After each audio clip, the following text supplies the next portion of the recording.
Hi எல்லோருக்கும் வணக்கம் and welcome back to காய் விஜய் சேனல். இன்றைக்கி நம்மளோட சேனலில் ஒரு vlog தான் பார்க்க போகிறீங்க. எங்கள் ஊர் கோவில் திருவிழா அன்னைக்கு நாங்கள் எங்கள் கொழுந்தனார் ஃபேமிலி எல்லோரும் எங்கள் மாமியார் வீட்டுக்கு போயிருந்தோம். கோவில் திருவிழா அன்னைக்கு 2வது நாள் எங்கள் வீட்டில் நான்வெஜ் விருந்து தான். என்னென்ன ஸ்பெஷலாக செஞ்சுருக்கோங்கிறத இந்த vlogல பார்க்க போகிறீங்க. அன்னைக்கு குக்கிங் ஒர்க் அதிகமாக இருந்ததுனால ஆளுக்கு ஒரு வேலையாக பிரிச்சுக்கிட்டோம். அதில் முதல்ல என் கொழுந்தனார் பிரியாணி செஞ்சுருந்தாங்க, வெஜ் பிரியாணி. அவங்க செய்கிற பிரியாணி ரொம்பவே டேஸ்ட்டாக இருக்கும். அதோட ரெசிபி தான் உங்களோட ஷேர் பண்ணியிருக்கேன். முதல்ல 2 டேபிள் ஸ்பூன் குக்கிங் ஆயில் சேர்த்துருந்தாங்க. அண்ட் ஆயில் ஹீட் ஆனதுக்கப்புறம் பட்டை ஸ்பைசஸ் உள்ள எல்லாத்தையும் கொஞ்சம் கொஞ்சமாக ஆட் பண்ணியிருந்தாங்க. அதெல்லாம் நல்லா பொரிஞ்சதுக்கப்புறம் 2 பெரிய சைஸ் வெங்காயம் சேர்த்துருந்தாங்க. வெங்காயம் நல்லா வதங்கினதுக்கப்புறம் 2 teaspoon Kashmiri red chilli add பண்ணியிருந்தாங்க. ரெட் சில்லி ஆட் பண்ணலை, குழந்தைங்களாம் சாப்பிட்றதுனால. ஒரு நிமிஷம் எண்ணெயில் வதங்கினதுக்கப்புறம் 2 டேபிள் ஸ்பூன் இஞ்சி பூண்டு பேஸ்ட் ஆட் பண்ணியிருந்தாங்க. அதோட பச்சை வாசனை போனதுக்கப்புறம் ஒரு கைப்பிடி கொத்தமல்லி சேர்த்து நல்லா வதக்கி எடுத்துட்டாங்க. நான் வீடியோ எடுத்துகிட்டு இருந்ததுனால பக்கத்தில் இன்னும் அவங்களுக்கு ஹெல்ப் பண்ணிட்டு இருந்தேன். எல்லாம் நல்லா வதங்கினதுக்கப்புறம் 2 பெரிய சைஸ் தக்காளி கட் பண்ணி அது கூட சேர்த்து அதையும் நல்லா வதக்கி எடுத்துக்கிட்டாங்க. மசாலா எதுவும் பெருசாக ஆட் பண்ணலை. 3 பொருள் மட்டும் தட்டி சேர்த்துருந்தாங்க. அது என்னங்கிறது கடைசியில் சொல்கிறேன். டேஸ்ட்டுமே சூப்பராக இருந்தது. தக்காளி நல்லா வதங்கினதுக்கப்புறம் ஒரு கைப்பிடி புதினா சேர்த்துருந்தாங்க. அதையும் சேர்த்து நல்லா வதக்கி எடுத்துட்டாங்க. அதுக்கப்புறம் 2 டேபிள் ஸ்பூன் தயிர் சேர்த்துருந்தாங்க. தயிர் சேர்த்து நல்லா மிக்ஸ் பண்ணி எடுத்துட்டாங்க. யூஸ்வலாக பிரியாணி செய்கிறது போல தான். அதுக்கப்புறம் கட் பண்ணி வச்ச காய்கறியும் சேர்த்து அதையும் நல்லா மிக்ஸ் பண்ணி எடுத்துட்டாங்க.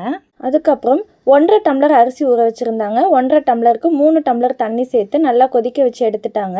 பிரியாணி ரொம்ப பேருக்கு செய்யலை, 2-3 பேருக்கு மட்டும் செஞ்சுருந்தாங்க. நான்வெஜ் சாப்பிடாதவங்களுக்கு மட்டும் செஞ்சுருந்தாங்க.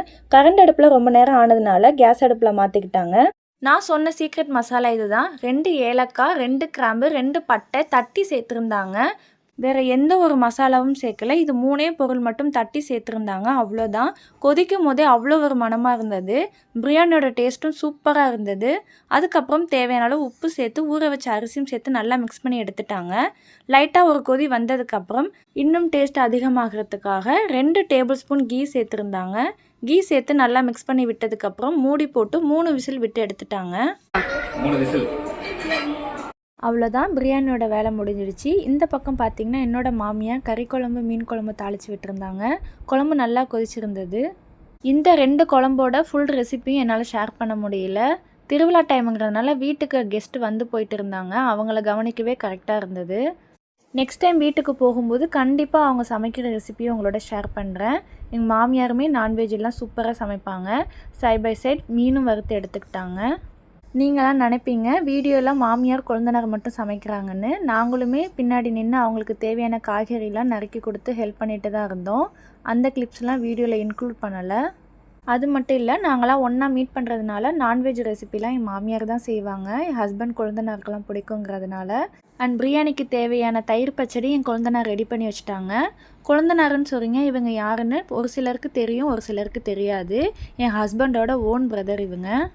அண்ட் ஃபைனலாக பிரியாணியுமே ரெடி ஆகிடுச்சு. ஓப்பன் பண்ணும்போதே அதோட ஃப்ளேவர் செம்மையாக இருந்தது. டேஸ்ட்டுமே சூப்பராக இருந்தது. இந்த ஒரு மசாலாவை நீங்களும் ட்ரை பண்ணி பாருங்கள் பிரியாணி செய்யும்போது.